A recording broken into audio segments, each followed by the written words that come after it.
Good morning. Good morning. Happy 8:30 Tuesday after being in Washington, D.C., Dr. Mary. Yes. Did you have a good trip? I did. It was I fantastic. had a good trip too. That was not to imply that you wouldn't have asked. I was just confirming that we both had a good trip. That was successful for you too. It was successful. It was a delightful time at our friend Ellen's house. Yes. We saw lots of monuments. We The did. weather was spectacular.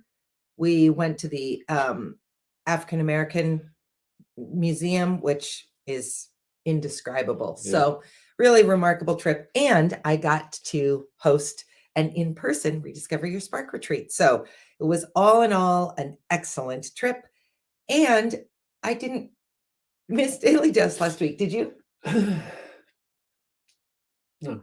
Did you miss Daily Dose, audience? I'm sure they hopefully did. We were thinking of you. We were thinking of you. So I'm going to read to you a little bit today out of a book that I just finished. It's funny. I read this section 3 times before it dawned on me that this could be an excellent topic for Daily Dose. So the book is called One Small Step Can Change Your Life, The Kaizen Way by Robert Maurer. Really interesting book. And I perhaps am going to read a little bit more than I should because I can't quite figure out where to make the cut. So stress or fear. While the modern medical name for the feeling produced by a new challenge or large goal is stress, for countless generations, it went by the old familiar name of fear. Even now, I found that the most successful people are the ones who gaze at fear unblinkingly. Instead of relying on terms like anxiety, stress, or nervousness, they speak openly of being frightened by their responsibilities and challenges. Here's Jack Welch, the past CEO of General Electric. Everyone who is running something goes home at night and wrestles with the same fear. Am I going to be the one who blows this place up? And I will tell you, just as a side note, as a CEO, I think that often. Am I going to be the one for whom the success of this organization stops? I was puzzled why so many remarkable people preferred the word fear to stress or anxiety. The answer came to me one day while I was working at the UCLA School of Medicine, observing physicians in the course of their training. I was following one of our family practice resident physicians through the course of her day in the health center, seeing children and adults for the wide variety of maladies that bring people to the primary care physician. I noticed that when adults came to see a physician, they talked about their emotional pain. They chose words such as stress, anxiety, depression, nervous, and tense. But when I observed children talking about their feelings, they talked about being scared, sad, or afraid. It's my conclusion that the reason for the difference in word choice has less to do with the symptoms and more to do with expectations. The children assumed their feelings were normal. Children know they live in a world they cannot control. They have no say in whether their parents are in a good mood or bad, or whether their teachers are nice or mean. They understand that fear is a part of their lives. Adults, I believe, assume that if they are living correctly, they can control the events around them. When fear does appear, it seems all wrong. So adults prefer to call it by the names of psychiatric disease. Fear becomes a disorder, something to put in a box with a tidy label of stress or anxiety. This approach to fear is unproductive. If your expectation is that a well-run life should always be orderly, you are setting yourself up for panic and defeat. If you assume that a new job or relationship or health goal is supposed to be easy, you will feel angry and confused when fear arises, and you'll do anything to make it disappear. We may not even be aware of the exaggerated, desperate measures we take to get rid of fear. This common but counterproductive phenomenon is captured in a familiar joke. A drunk is on his hands and knees looking for his keys under a streetlight. A policeman approaches him and asks, "What are you doing?" The drunk replies in a slurred voice, "I'm looking for my keys." The policeman further inquires, "Where did you drop them?" The drunk says, "Over there," pointing to the end of the city block. The policeman scratches his head and says, "If you dropped the keys over there, why are you looking for them over here?" And the drunk replies, "Because the light is better over here." When life gets scary and difficult, we tend to look for solutions in places where it's easy or at least familiar to do so, and not in the dark, uncomfortable places where real solutions might lie. I just want to say, I really hate the word drunk. I don't mind it as a verb, as in she was drunk. I do not like it as a title for a human. I think it is pejorative and insulting and creates a stereotype that is damaging to people. So I just want to You note got that. something there. The term habitual drunkard is now, well, it's illegal in many states. Yeah, I don't like that word. The at federal all. government are slowly removing it from all of their forms. Yeah. All right. So setting that piece aside, I'm curious to know what your thoughts are on this idea of fear versus stress, anxiety, depression. And believe me when I say we are not in the business of pretending to be therapists or medical professionals who are trying to help you rethink your diagnoses. It's just an interesting thing to think about. All right, I'm going to stop talking for a moment, drink some tea, and you're going to comment on anything that you'd like to, Dr. Mary. Oh, fear. Well, it is scary to be stuck in a situation that you feel out of control with. I mean, do you see that as fear, or do you have it in you to take a breath and say, "Whoo, how do I get out of this one?" Don't you think? Yes, yes, I do think that. But to me, the more interesting piece of what I just read is this idea of fear is basic and primal and part of the lived experience of humans through all time. I mean, it used to be that you had a fear of being caught and killed by a wild animal, or a fear of getting a disease for which there was no cure. And I mean, both of those things can still happen today, but in much less regularity. So children just say, I'm afraid.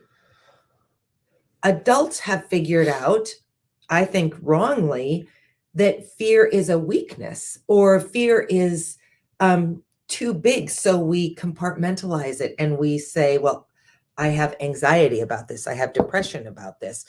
We've taken it from a primal emotion and we've turned it into a disorder. Well, there's something more even than that. I mean, there's an old phrase that, fear is meant to be conquered, which sounds very like gung-ho and heroic, but it just means with experience comes understanding, and therefore your understanding of something reduces the fear. Okay. Do you think that is true of addiction? I think it is. It's incredibly scary to be addicted to something. It's incredibly scary to own up to that fact. I mean, I would say scary. Sadly, some people stay scared. Other people can work through in a logical step why they're scared, and it becomes a manageable issue. I wouldn't say the issue goes away, but you learn how to manage it. And that's why it's a disease. It's a chronic disease that you manage. I mean, that's the entire definition of a chronic ailment. It's always there. It's managed. For example, as well as being an alcoholic enjoying sobriety, which is a chronic ailment, I have an underactive thyroid. Also fun. But I take my thyroid tablet every morning. And complain about being cold. And complain about being cold, but the rest of the symptoms have alleviated themselves. Yes. But Okay. mostly when I'm tired. I get colder when I'm tired. Stop it now. It's not a program about underactive thyroids. Interesting as that would be. Wouldn't everyone want 368 episodes of that? A bit sluggish. It's a thyroid joke. Anyway, when you were drinking, the most common phrase I heard from you was, I'm fed up, which is not a medical term. But it never dawned on me, and I'm curious to know if this is true. You weren't fed up. You were afraid. Is that true? Probably. I mean, you have said that. I must admit, I was fed up, but would I do anything about it? No, because I didn't want to, because I knew it would be too much work. Oh, I did want to. I didn't know how to. Yeah, I mean, you have said that you knew something was wrong. You didn't know how to address it. You weren't sure you deserved to address it.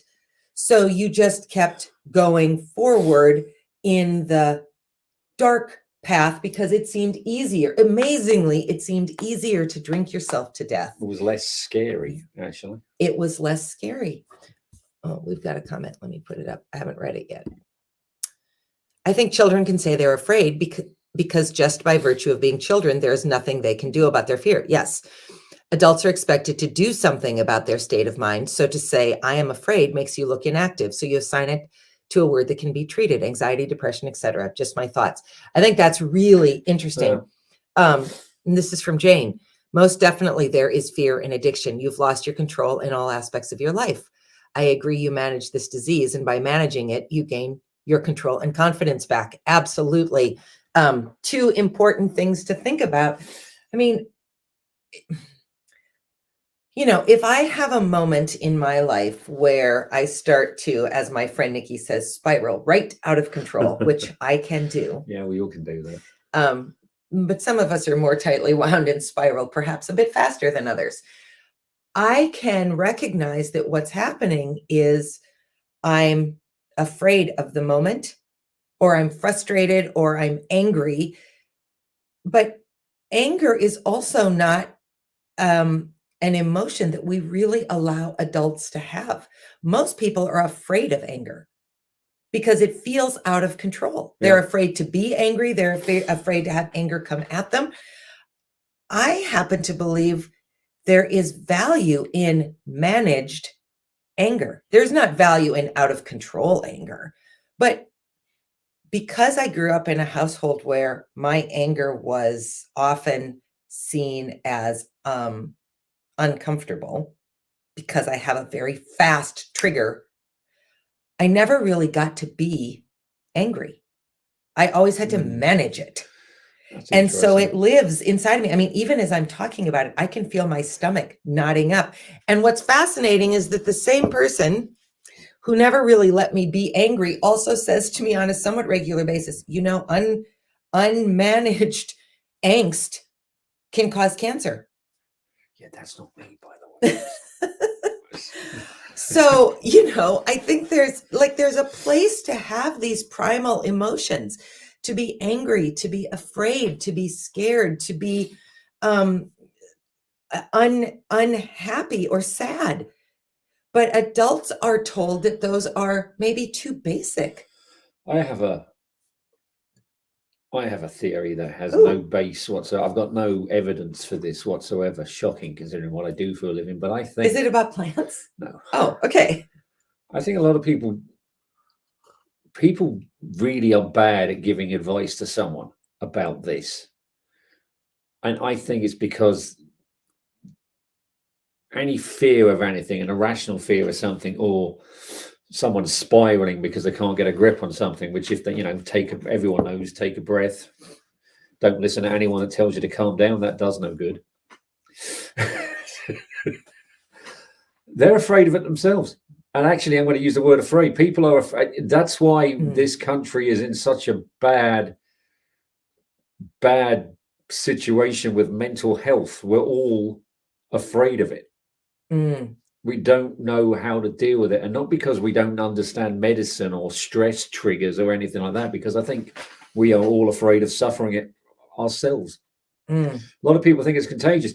Some people think, people think mental health is contagious. Yes, in fact, who thinks that? It's only about 100 years ago it was considered contagious. But we know a lot more now. Yes, but fear. Okay. The fear of not understanding it makes you fear something. It can, sure. But sometimes to understand something makes you more afraid of it. Because when it's peeled open and you see it, you think, oh, geez. Well, certainly in our case, I mean, we both, I think, lived in fear of really getting to the bottom of whatever it was that was wrong in our lives, in our marriage, in our house. it was easier for you to be fed up and me to be angry and distant. And it was scary to get to that moment where it suddenly became clear that, oh my gosh, we are dealing with a full-blown level of alcoholism. That was scary. Well, that's true. A lot of people are. I read this really interesting article it was an editorial letter to Nature, and they were on about phrases when you it was about teaching and teaching higher level classes, and you have to really be careful of your words. You can't say in a psychology class, for example, we're going to dissect this today. We're going to dissect this argument, or we're going to dissect this, because dissection is when you take things apart to see what they are, but the thing you're taking apart is actually dead. So if you can't, people don't say anymore, we'll dissect your emotions on this, because dissection means that they're dissecting you, which means that you are dead. Wow. Which actually, if you really are having a bad day, will make you feel even worse. Well, I think I like this idea of what would happen if we all just decided to address what's real. And again, we are not saying anxiety, depression, clinical terminology and diagnoses. We are not arguing for the validity of those. But what if what's really at the root of where you struggle is fear, sadness, being afraid, being scared? And we've just told adults that they shouldn't be that, because that's what children are, and you're not a child, so be something else. I think it's okay to try to honestly say what you are. Jane's got another thought. Oh.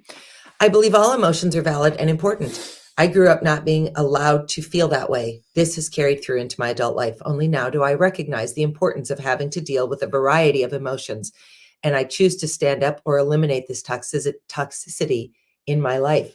This has helped. That's fantastic. I guess the last thought is just, if you tell someone that you're afraid I'm an alcoholic, I'm afraid my spouse is an alcoholic, and they reject you, they're not the person for you. If they support you, then what a gift that you have chosen to get honest and vulnerable, and they have extended a hand to help. So it's something to think about. We'll be back on Thursday with a guest, and are looking forward to it. Yeah. Have a great week. See you Thursday. See you soon. Bye.